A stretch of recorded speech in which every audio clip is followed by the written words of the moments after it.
La nuit de l'Ascension, un miracle est apparu sur le toit de la Kaaba Allah Akbar. Les spectateurs ont lancé l'appel d'Allah Akbar. Subhanallah, que la paix soit sur vous, mes amis. Cet incident de la nuit de l'Ascension a rapproché encore plus les gens d'Allah. Quelque chose a été vu sur le toit de la Kaaba qui a laissé les gens dans l'admiration. Certains disent que ce doit être. C'était un signe avant le jour du jugement.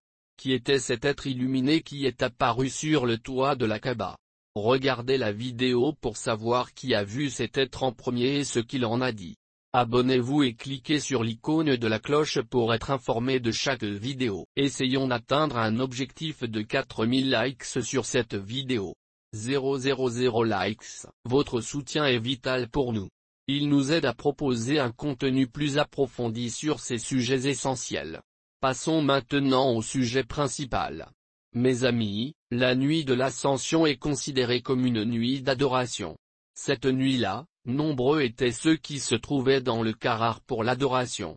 Parmi les millions de visiteurs, il y avait un vieil homme de 70 ans. Le vieil homme était plongé dans la prière lorsqu'il a vu une lumière sur le toit de la Kaaba. On aurait dit qu'une lumière tournait autour du toit, comme si elle faisait du tas. Il cligna des yeux pour vérifier si c'était réel ou s'il s'agissait d'un malentendu, mais la même lumière semblait tourner autour du toit à nouveau. Il cria Allahu Akbar pour attirer l'attention de ceux qui l'entouraient, s'exclamant, « Regardez! Un miracle!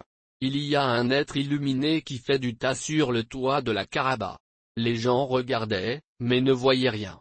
Ils voulaient voir ce miracle. Avec impatience, ils regardèrent vers lui, mais ils ne virent rien. Les gens commencèrent à dire, « Ne répandez pas de mensonges. Craignez Dieu. Nous n'avons rien vu de tel. » En entendant ces reproches, le vieillard s'est tu. Il se dit, c'était peut-être une hallucination, vu son âge. Peut-être était-ce une hallucination. Il reprit sa prière. Une brise fraîche soufflait dans la cour du Kaaba et le temps était doux. Alors qu'il priait les yeux fermés, il entendit soudain un battement d'ailes, comme si un oiseau aux larges ailes passait près de lui. Le vent se leva et il ressentit une secousse qui lui fit ouvrir les yeux. Ses yeux balayèrent les alentours, mais il ne vit que d'autres fidèles. Il n'y avait pas d'oiseaux. Puis il vit une lumière rougeoyante dans le ciel, qui s'approchait du Karar. Cette fois, il regarda autour de lui et remarqua que d'autres personnes étaient plongées dans l'adoration. Beaucoup avaient le regard fixé sur le Kaaba, mais personne ne semblait aussi. La créature aux grandes ailes s'approcha du Kaaba en battant des ailes. Elle prenait la forme d'un cheval. C'était un cheval volant ou peut-être un ange. Il fut choqué par ce spectacle incroyable. Il poussa un cri, « Regardez! Un cheval volant! Allah a fait un miracle! » Un cheval lumineux est descendu du ciel et tourne autour de la Kaaba. Il est descendu du ciel et tourne autour de la Kaaba. Ces paroles attirent à nouveau l'attention. Les gens tournent les yeux vers la Kaaba. Certains ont pris leur téléphone pour enregistrer, mais quelques instants plus tard, la scène a de nouveau disparu. Les gens se sont concentrés sur lui et les gardes se sont approchés, l'avertissant sévèrement que s'il essayait à nouveau de répandre des rumeurs, il serait expulsé du haram et devrait faire face à de graves conséquences. De nouveau réduit au silence, il se demanda comment il pouvait s'agir d'un malentendu. Il l'avait vu clairement à 2 reprises. Il s'est mis à pleurer. Mes amis, cet homme était pieux et avait accompli le Hajj 5 fois. Il était souffrant et pensait qu'il ne vivrait peut-être pas assez longtemps pour faire le prochain Hajj. Il priait, se demandant si c'était réel ou le fruit de son imagination. Soudain, un être apparut sur le toit de la voiture, visible par lui et par toutes les personnes présentes. Il n'est resté là que quelques secondes, mais il est resté dans l'esprit de tous ceux qui l'ont vu. Certains ont dit que c'était Barak, d'autres ont dit que c'était un ange. Ils ont dit qu'il devait s'agir d'un ange envoyé par Allah pour accomplir la tâche autour de la Kaaba. La scène a suscité des cris d'Allahu Akbar et certains ont essayé de l'enregistrer, mais il a disparu avant qu'il n'ait pu le faire. Rajab est le 7e mois de l'année islamique et l'un des 4 mois sacrés. Allah a décrété qu'il y avait 12 mois, à partir du jour où il a créé les cieux et la terre. Ces 12 mois ont été divisés en 4 périodes sacrées, comme indiqué dans le verset 36 de la sourate Tibiya. Toutefois, les mois sacrés exacts sont précisés par le prophète Mohammed, que la paix soit sur lui. Cela ressort clairement du fait que les doigts du Muharram et Rajab sont sacrés. Cela indique que la compréhension du Coran est essentielle. Ces 4 mois sont qualifiés de sacrés parce que les activités qui perturbent la paix, comme les combats, y sont particulièrement interdites. Si la violence est interdite toute l'année, elle l'est particulièrement pendant ces mois. Même à l'époque de l'ignorance, ces mois étaient respectés. Au début du mois de Rajab, le prophète Muhammad, PBSL, priait, « Ô Allah, bénis-nous pendant les mois de Rajab et de Chaban et permets-nous d'atteindre le Ramadan ». Cette prière montre l'importance que le prophète accordait au fait d'atteindre le Ramadan, en priant pour cela. 2 mois à l'avance, bien qu'il n'y ait pas de prière spécifique ou de jour de jeûne dans le mois de Rajab. Comme le prouvent des hadiths authentiques, il est permis d'accomplir la Omra à Rajab, comme le faisaient certains de nos ancêtres. Cependant, en dehors du Ramadan, aucun mérite particulier pour la Omra n'est mentionné dans les hadiths. Les savants ont des avis divergents sur la date exacte de l'ascension du prophète, PSL. Certains affirment qu'elle a eu lieu le 27 Rajab de la 12e année de la prophétie, à l'âge de 51 ans et 5 mois.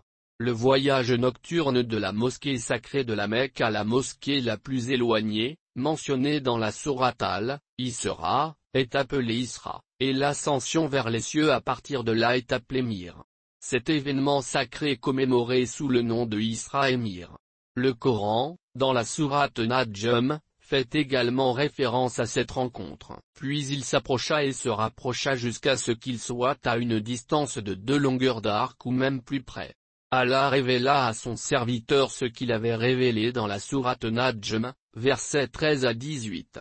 Le prophète, que la prière et la paix d'Allah soient sur lui, a été témoin de grands signes. Allah est le Seigneur des cieux et de la terre. Il est le plus généreux et le plus miséricordieux. Accorde-moi, ainsi qu'à ma famille et à tous les croyants, une abondance de biens licites qui nous apporteront aisance et prospérité. Augmenter mes provisions comme je ne peux le faire. Ô Allah, je te demande de bénir tout ce que tu as fourni. Tu es la source de tout risque. Je te demande d'enrichir ma vie par des gains licites et bénis. Qu'aucune épreuve ne m'atteigne à cause d'un manque de provisions. Fais que je sois satisfait et reconnaissant de tout ce que tu m'as donné. Je suis ton serviteur, Al-Razak. Razak, je cherche refuge auprès de toi contre la pauvreté et les dettes. Protège-moi de toutes les difficultés financières et guide-moi vers les moyens qui m'apporteront l'aisance ainsi qu'à ceux qui m'entourent. Ô Allah, ouvre-moi les portes de la réussite dans mon travail, mes entreprises et mes relations.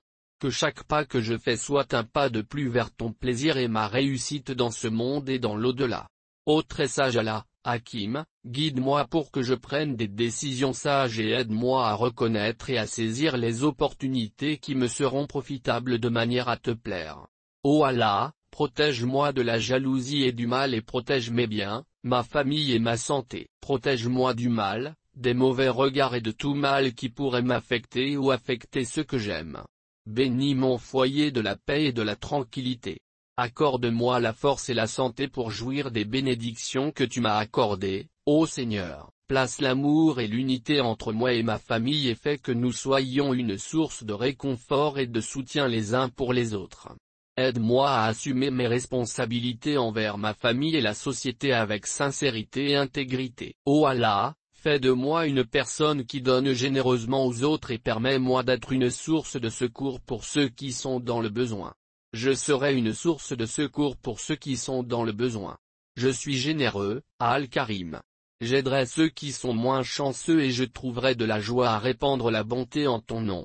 Ô Allah, le retourneur de cœur, renforce ma foi et fais en sorte que mon cœur soit satisfait de tout ce que tu as décrété pour moi. Je serai une personne reconnaissante et patiente, comprenant que toutes les bénédictions viennent de toi et que chaque épreuve est un moyen de se rapprocher de toi. Ô Allah, accorde-moi le succès dans ce monde et dans l'au-delà.